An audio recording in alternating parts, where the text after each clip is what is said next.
aku Debbie Herika Pratiwi, balik lagi ke channelku. Kali ini aku mau membahas mengenai pentingnya untuk teman-teman yang mau mendaki untuk melakukan pemeriksaan kesehatan terlebih dahulu.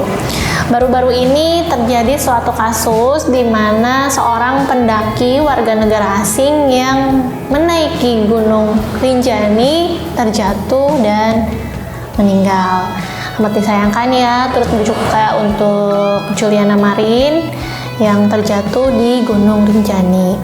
Aku akan bahas mengenai kronologinya dulu sebelum kita membahas mengenai pemeriksaan kesehatan yang penting dilakukan. Jadi Juliana Marin adalah seorang traveler yang sedang berkunjung ke Indonesia dan beliau tertarik dengan berbagai destinasi di Indonesia, salah satunya adalah Gunung Rinjani. Dia menaiki Gunung Rinjani karena Gunung Rinjani ini populer di kalangan pendaki, memiliki pemandangan yang sangat indah dan juga treknya yang menantang. Kemudian Juliana Marin ini diketahui seorang pendaki pemula. Jadi ini adalah pendakian pertamanya Juliana Marin, yaitu menaiki Gunung Rinjani. Singkat cerita, Juliana Marin dengan teman-temannya kurang lebih sekitar 6 orang. Mereka menaiki Gunung Rinjani dan sampailah di suatu camp sebelum puncak. Di sana mereka bermalam satu malam, ditemani oleh satu orang tour guide dan seperti biasa ya berkemah, istirahat terlebih dahulu.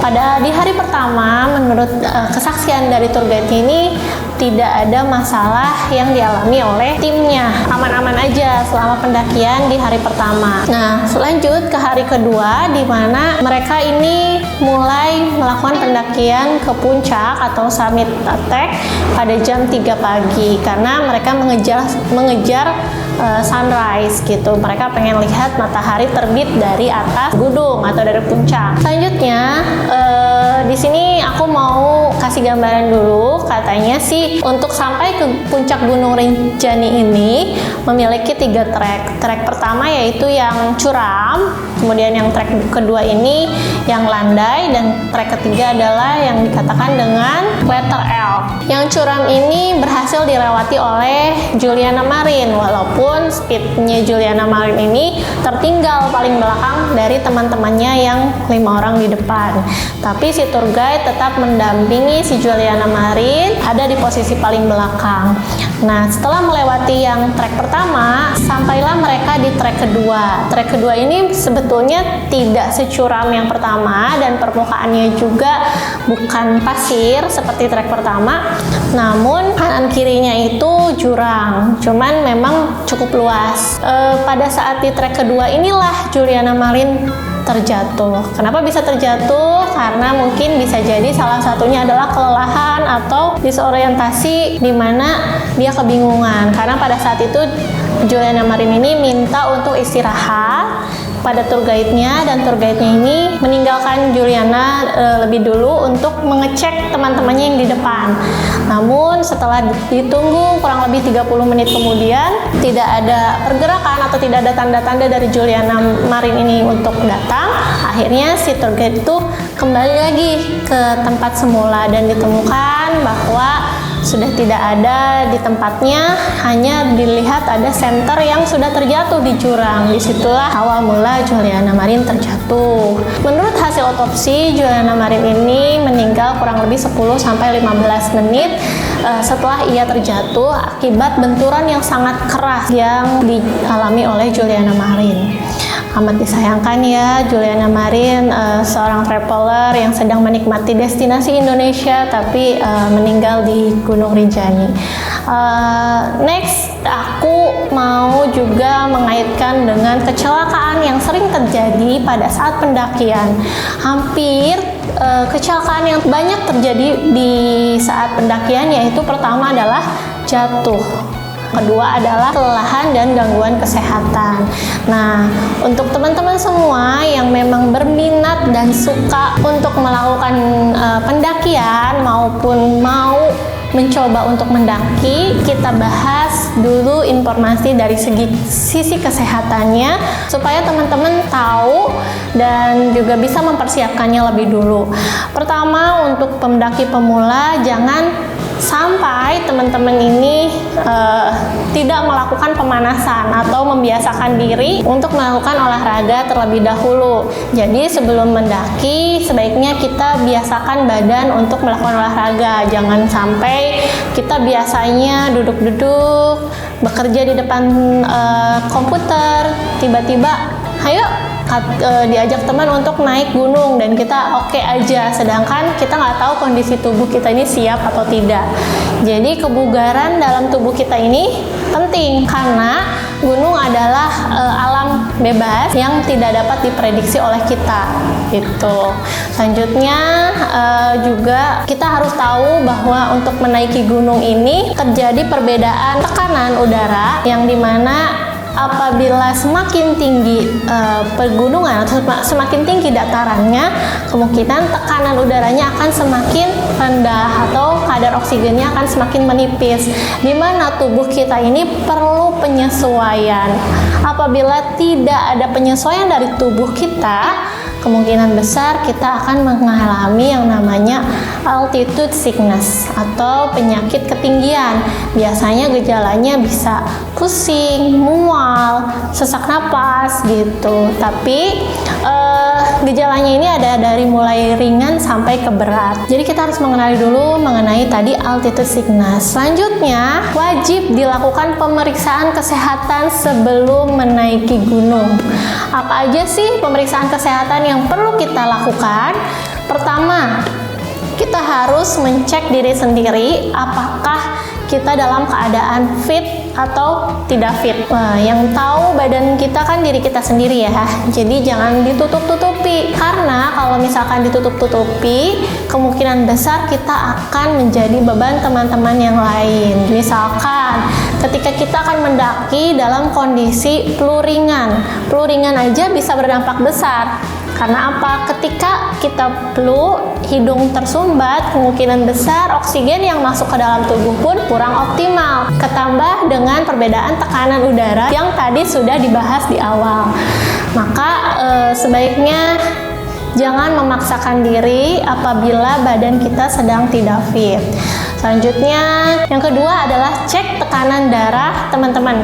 Tekanan darah normal pada umumnya adalah sistoliknya kisaran 110 sampai 120 dan diastoliknya kisaran 70 sampai 80 atau kita sebut kadang 110 per 70 atau 120 per 80. Nah, pastikan tekanan darah kita tidak dalam keadaan rendah maupun tidak terlalu tinggi gitu. Selanjutnya setelah cek tekanan darah, kita juga harus cek kadar gula darah dalam tubuh atau glukosa darah ya.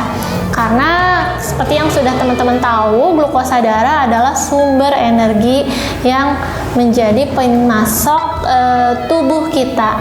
Jadi apabila ditemukan hipoglikemi, sebaiknya harus dinormalkan terlebih dahulu. Jangan sampai ketika kita naik dalam keadaan kadar gula darah yang sedikit, otomatis badan kita akan lemas karena tidak ada energi yang bisa diolah. Sedangkan kalau mau naik gunung kan perlu energi yang besar.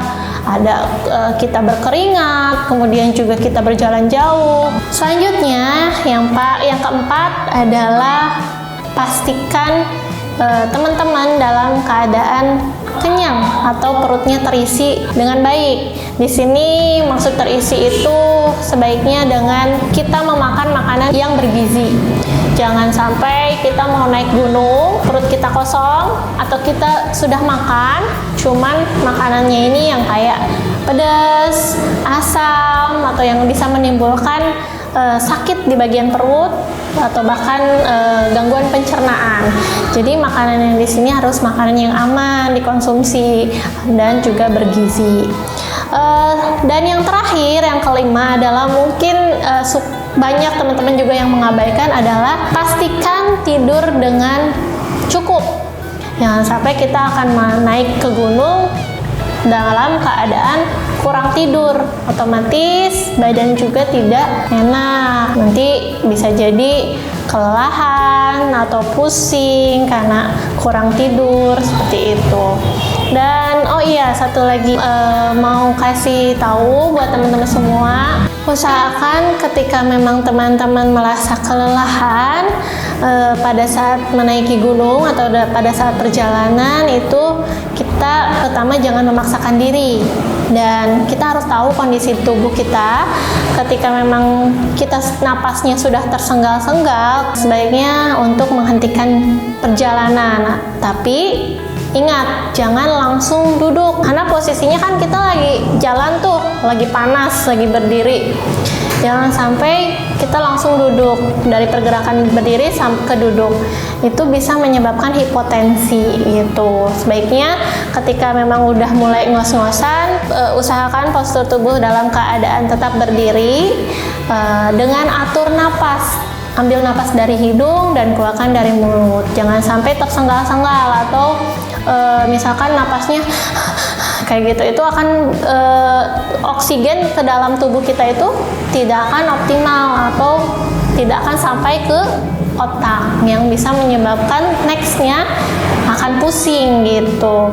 Dan juga kalau memang udah mulai kaki pegal pada saat posisi naik atau nanjak, sebaiknya teman-teman bisa berbalik badan supaya untuk mengurangi beban di lututnya teman-teman gitu. Cuman balik lagi, jangan langsung duduk.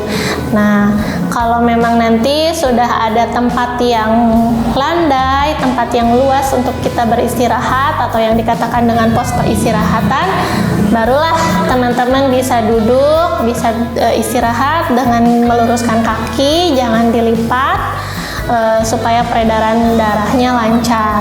Mungkin cukup sekian informasi mengenai pemeriksaan kesehatan yang penting teman-teman tahu ketika akan naik gunung. Mudah-mudahan bisa bermanfaat, dan kalaupun ada yang kurang tepat atau salah, boleh teman-teman komen di bawah ya. Kita diskusi bareng di situ, dan jangan lupa untuk like juga video ini dan share ke teman-teman yang lain, mudah-mudahan lebih bermanfaat. Dan satu lagi, jangan lupa subscribe channel aku supaya aku lebih semangat lagi untuk bikin video-video yang bisa bermanfaat untuk teman-teman semua. Terima kasih, bye-bye.